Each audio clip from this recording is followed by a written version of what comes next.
O passado do Loki chegou nesses spoilers do capítulo 103. E sim, ele é o maior gado de todos os Fullmetal Valkyrie, mas eu amei o passado dele exatamente por causa disso. Porque, pelo menos na minha opinião, esse flashback foi um dos mais divertidos e impactantes de diferentes maneiras na história do mangá. E acredito que esse passado pode fazer você gostar um pouquinho mais do meu Lokizinho. O capítulo já começa de uma forma traumatizante, com o Loki tendo uma cara de capeta na primeira página e o título sendo O Amor de um Palhaço, ou coisa parecida, mencionando que é um conto de evolução ou do destino, como aquele deus ficou conhecido como o trapaceiro mais perigoso dos céus. Foi por causa da sua habilidade de mudar de forma ou por seu jeito ardiloso? Não, foi por causa do amor. Uma frase bem broxante e clichê se você não tem o contexto do que aconteceu. Mas eu tenho certeza que aquele lobo que ele se transformou na primeira página foi uma referência ao filho dele, o Lobo Fenrir, que infelizmente não tivemos nenhuma aparição ou menção.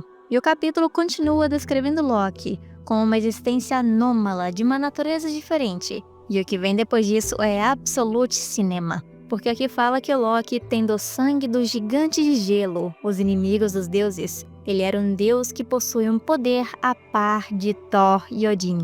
Além de que, segundo algumas ninfas aleatórias, ele matou um gigante e queimou seu coração. Então, fãs de Power Scaling, venham até mim, porque Loki não é o mais forte nórdico. Afinal, Loki tem um poder a par dos dois nórdicos mais ferrados de forte. E só não sabíamos disso porque não tinha menção, e Loki era todo bobinho e brincalhão, o que dá a impressão dele ser mais fraco. A única parte que eu vou esperar para ter mais certeza é essa parte dos gigantes, onde a tradução não estava assim tão clara.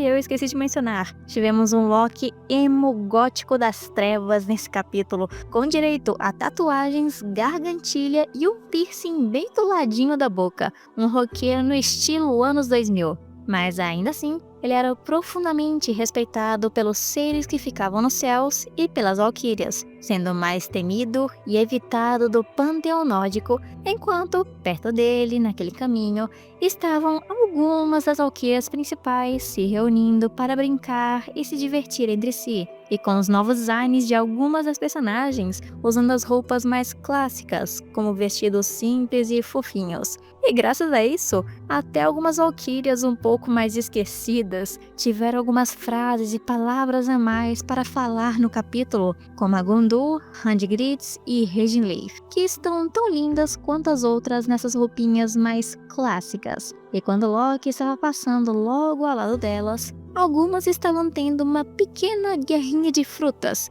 E uma dessas frutas, sem querer, acertou a Brunilda, que eu pensei que deixaria ela irritada, conhecendo a personalidade atual dela. Mas na verdade, naquela época, ela estava sorrindo. E entrando na brincadeira, ela ia jogar uma melancia gigante, bem no meio da cara das suas irmãs. E devo dizer que essa imagem que vocês verão aqui é inédita e proibida em mais de 110 países e também no Valhalla. A Brunhilde verdadeiramente feliz e sorrindo com suas irmãs. E quando ela tenta arremessar a melancia na direção das irmãs, acaba sem querer querendo atingindo o Loki. Mas ele, como sempre, muito bem preparado, fez seu rosto ficar igualzinho ao da Piton do passado do Apollo, agarrando aquela melancia com a sua boca de uma forma bem apavorante. Cuidado para essa imagem do Loki não vir puxar seu pé na hora de dormir. E quando as Valquírias perceberam que era o Loki que estava ali, elas se curvaram imediatamente, meio que desesperadas, já que tinha que ser logo o Loki. Enquanto a Brunilda pedia perdão por ter acertado ele. E eu imagino, se fosse o Thor, será que o desespero seria tão grande assim quanto foi com Loki? Mas o mais engraçado é que o Loki depois disso engoliu a melancia e ficou com a boca parecendo a de um esquilo cheio de comida. E depois ainda cuspiu as sementes como se fosse um desenho animado. E vendo aquela cena cômica, mesmo com Loki estando um pouco pé da vida, a Brunilda começou a rir da cara dele, porque ele ficou muito engraçado, parecendo um esquilo estufado. E eu não julgo ela, porque realmente pareceu, e eu ri pra cacete quando vi essa foto pela primeira vez. Então somos todos a Brunhilda. E sim, esse capítulo inteiro deveria ser proibido porque tem muitas cenas lindas e fofas da Brunilda sorrindo e rindo de felicidade. E quando Loki viu esse glorioso sorriso dela, enquanto ela dizia que o Loki era uma pessoa muito engraçada, adivinha, ele gamou imediatamente. O menino mais apaixonado de todos, culpa daquele sorriso, o maldito sorriso da Brunilda. E naquele momento, nem os Valkyrias entenderam por que o Loki estava com aquela cara toda estranha, achando que era culpa da Brunilda dele estar assim, e que ela fez algo ruim. Mas antes que ela pudesse falar alguma coisa, se desculpar, o Loki já saiu andando como se estivesse irritado com alguma coisa. Mas ele disse que estava tudo bem e não foi nada. Andando e depois correndo, se perguntando o que estava acontecendo várias vezes, porque ele estava muito feliz em ver o sorriso da Brunilda e se apaixonou com aquela carinha fofa e maravilhosa dele. Uma bela história de amor, se vocês perceberem, mas que logo logo vai tudo ladeira abaixo. Me acompanhem, porque depois daquilo Loki mudou.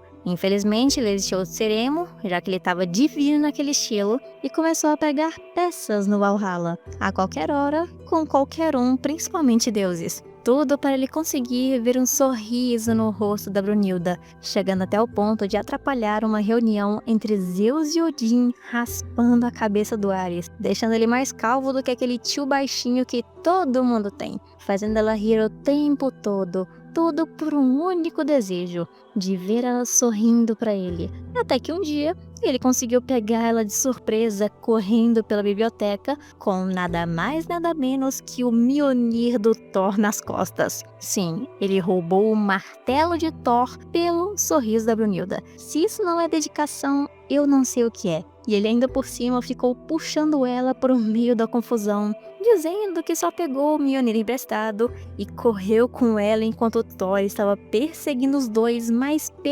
tudo no mundo, usando os raios e trovões em todo aquele lugar que ele passava. E o melhor de tudo é que ele conseguiu usar esses raios na torre inteirinha, mostrando que o poder dele não é só um martelo poderoso e ele só não quis usar essa habilidade no meio da batalha. Mas eu admito que achei tão fofinho o Loki segurando a Brunilda no colo e pulando para fora da torre. E o mais interessante é que ela menciona que pro Thor, o Mjolnir é mais precioso que a própria vida dele. E ainda assim, o Loki roubou aquilo.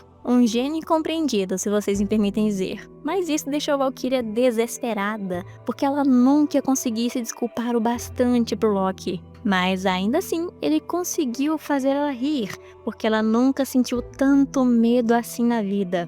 Porém, para a tristeza do Loki e para a minha também, o desejo dele não se tornou realidade. Porque quando ele tomou coragem e estava levando flores para Brunhilde, tudo bonitinho e lindo, o Sigurd, ou Siegfried, como vocês preferirem, apareceu e roubou o coração da princesa em um segundo. E para partir ainda mais o meu coração e o do Loki, ele diz que nunca viu a Brunilda sorrir daquele jeito que ela estava sorrindo pro Sigurd. E a cena do casal oficial foi fofa? Sim, a coisa mais fofa os dois juntinhos. Mas admito que eu quase chorei de dó do coitado do Loki vendo aquilo.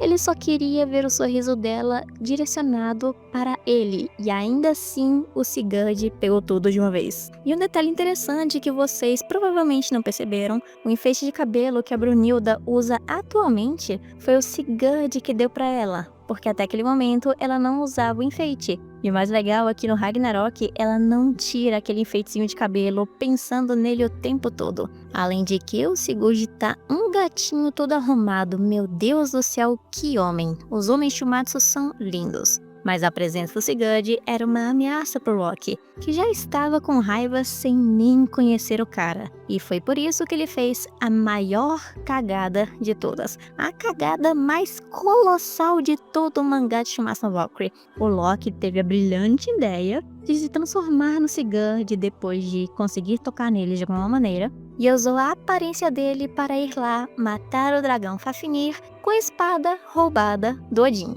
E ainda por cima, deixar testemunhas atrás quando o dragão ia ser alimentado. Olha que filho de uma égua! E vemos aqui também outra cena lindíssima do Sigurd ficando cada vez mais belo, mesmo sendo o Loki transformado. E depois do Loki fazer merda, ainda falou que se aquele cara nunca tivesse existido, agora o sorriso da Brunhilde vai ser só dele, ou pelo menos ele imaginava. E por causa disso, Sigurd e a Brunhilde foram convocados para ver Odin. E na cabecinha da Valkyria, ela pensava que o Odin chamou eles porque sabia do relacionamento deles e que deu a entender que eles iam se casar, tudo fofinho e romântica. Mas na verdade foram cercados por diversos guardas e o Loki ainda teve a audácia de aparecer logo atrás deles, declarando que Sigurd foi acusado de matar o precioso dragão de Odin, o guardião daquele local. E mesmo com Sigurd tentando se defender, falando que não foi ele, haviam testemunhas do que aconteceu dizendo que foi sim ele. E a Brunhilde até tentou impedir que algo acontecesse, que isso era impossível, e de longe ela até conseguiu enxergar um pequeno sorrisinho no canto da boca do Loki, provavelmente deduzindo imediatamente que foi tudo culpa dele. Mas na democracia dos deuses, sem fatos, sem argumentos. Até que de repente foi o Odin que se levantou e começou a falar com Sigurd ele mesmo, dizendo que ele era muito mesquinho, que estava querendo um posto maior do que ele já estava se imaginando como herói e que estava provocando a ira dos deuses. Porém, quando ele chegou mais pertinho do Sigurd, de repente, os tesouros dos deuses primordiais começaram a reagir instantaneamente à aura do Sigurd. Então, por uma mera coincidência, Odin encontrou aquele semideus que se tornaria o receptáculo perfeito para seguir com seu plano, e isso deixou ele muito feliz. E usando a oportunidade que o Loki sem querer criou, Odin disse que o Sigurd ofendeu os deuses e desafiou os céus, e como rei dos deuses, ele o sentencia à prisão eterna no Tártaro.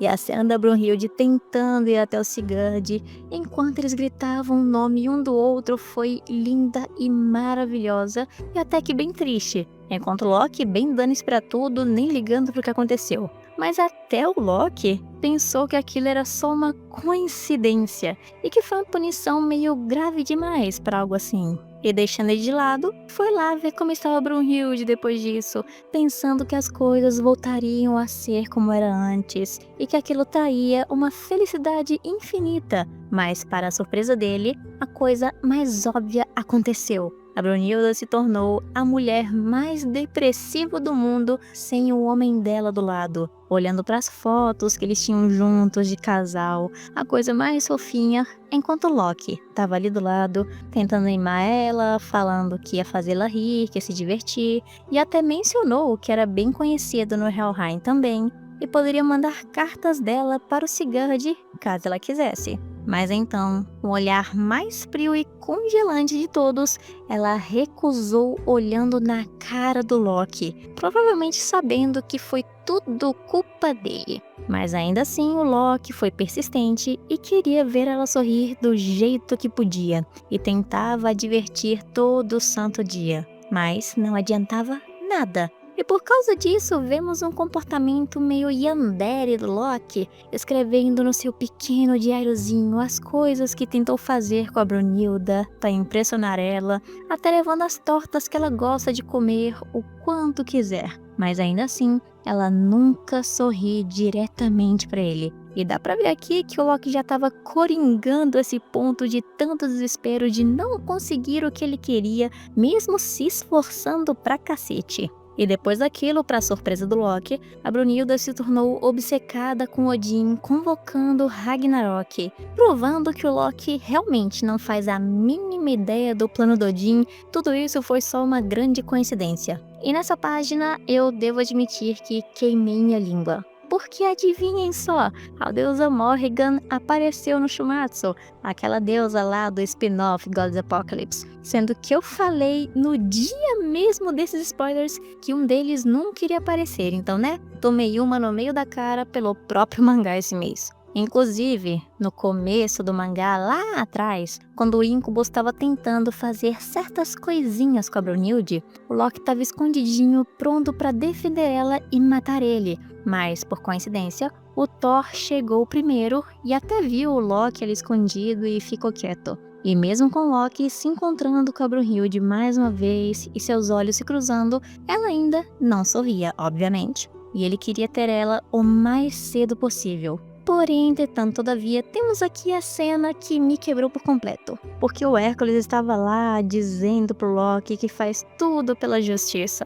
E o Loki falou que só porque você quer algo não significa que vai conseguir. Enquanto está com o sorriso mais psicopata de sempre no seu rosto, ou algo assim, a tradução do oficial deve estar bem melhor no dia. Mas quando o Hércules virou e viu o rosto do Loki, ele perguntou: "Você realmente acredita nisso?" Fazendo essa cara, e a gente vê a expressão do Loki todo tristinho e decepcionado, percebendo finalmente que ele ferrou com tudo. E estava triste que a Hilda perdeu seu sorriso, porém era mais triste ainda saber que esse sorriso nunca mais vai voltar, falando que ele deveria ser aquele que conhece ela melhor do que todos, que deveria ter sido ele. E deve ser ele. E não liga mais pra nada e vai matar tudo e todos eles, escrevendo naquele diário como se fosse um psicopata. Voltando então para a batalha, onde ele levou um belo de um tiro no meio da testa do Simo, isso eu devo admitir. E todos, como já esperávamos, pensavam que ele estava morto. Mas também, como havíamos previsto, aquilo era apenas um clone, que eu tenho uma pequena noção que ele foi criado quando todos aqueles clones foram criados juntos, aí Loki se escondeu, ou ele nem sequer entrou na arena como ele mesmo, e sim por um clone. E o verdadeiro Loki estava lá, escondidinho, transformado em um coelho atrás do Simo Häyhä. E esse coelho não é nada mais nada menos do que ele bem atrás do atirador, que eu espero que no próximo capítulo leve uma surra bem dada pelo Loki. E no final desse capítulo, com a nota do editor dizendo: uma intenção assassina afiada pelo amor. E esse final foi simplesmente incrível. E eu no mês passado, não sei se vocês se lembram, disse que eu seria a primeira a falar que se o passado do Loki fosse ruim, dele ser um gado, eu atiraria todas as pedras possíveis. E que eu também não tinha lá muitas expectativas nesse passado. Então, aqui estou eu, para dizer que esse passado se tornou o melhor e o meu favorito de todos. Foi algo perfeito. O Loki foi gado? Sim, com certeza. Mas foi isso que fez ficar bom. Um personagem com muitas camadas, emoções diferentes e um passado que conecta tudo com Ragnarok, a Brunhilda, a motivação dele e até menções incríveis que podem ser usadas mais tarde. E o passado do Loki é, sim, infinitamente melhor que o do Simo Häyhä. Me desculpe, fãs do Simo, mas comparar um passado onde a única profundidade, entre aspas, do personagem é se sentir mal por matar alguém na guerra e ver balando o narrador falando, com essa obra de arte, onde temos desenvolvimento do personagem, como ele se envolve na obra e sofrendo as consequências de seus atos, é a maior sacanagem que eu já vi na vida. Então sim, o passado do Loki é o melhor de todos, se ele morrer eu choro, e tivemos o resultado da votação de popularidade mais recente de Shumatsu. E eu vou deixar os detalhes para um outro vídeo, mas devo dizer que até o Japão tá do meu lado. O Loki tá uma posição acima do Simo, que já fez minha noite por completo. E um detalhe interessante: ali no cantinho, em 22º lugar, está Grigori Rasputin. Como votaram nele, ou porque ele sequer está participando da votação sem ter aparecido, eu não sei. Mas acho que isso significa que ele vai chegar logo logo, viu? Vamos ficar alertas nas teorias da conspiração. Mas esse aqui é o final do vídeo, espero que tenham ficado até o final, o que eu duvido pelo tamanho. Mas se você ficou, já deixa um like e vamos nos ver no oficial daqui a um tempinho.